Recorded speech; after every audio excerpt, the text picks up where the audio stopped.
On dit la Maillan, comme on dit la Calas.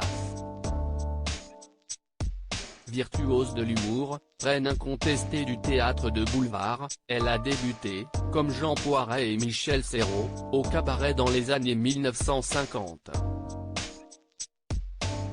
L'actrice rêvait d'une carrière dramatique, mais René Siémon, professeur de théâtre, l'oriente vers la comédie après qu'elle l'ait fait rire en interprétant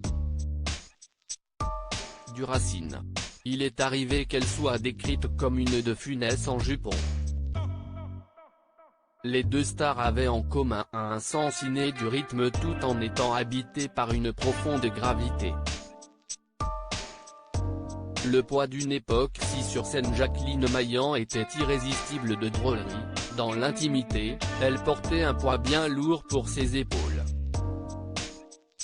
Son amie, la réalisatrice Marion Sarraud, a confié dans l'émission Un jour, un destin, Jacqueline avait quelque part une bisexualité, c'était quelque chose qui lui posait un problème fondamental.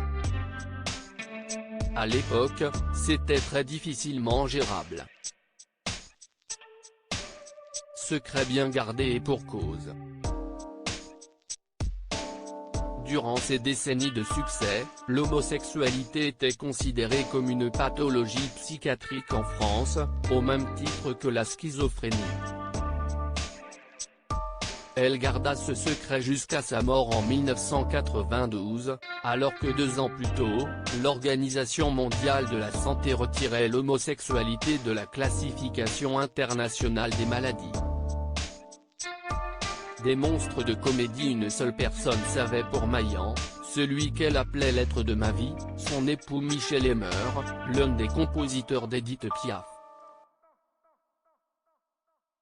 Non seulement il savait mais, par amour, il l'acceptait. Ils formaient un couple libre bien avant la révolution sexuelle. Dans son documentaire de Rôle pour toujours, Marie-Christine Gambard a choisi de ne s'intéresser qu'à la phase lumineuse de Jacqueline Maillan, montrant le parcours et l'incroyable complicité tissée entre elle et ses 2 comparses de jeu, Michel Serrault et Jean Poiret.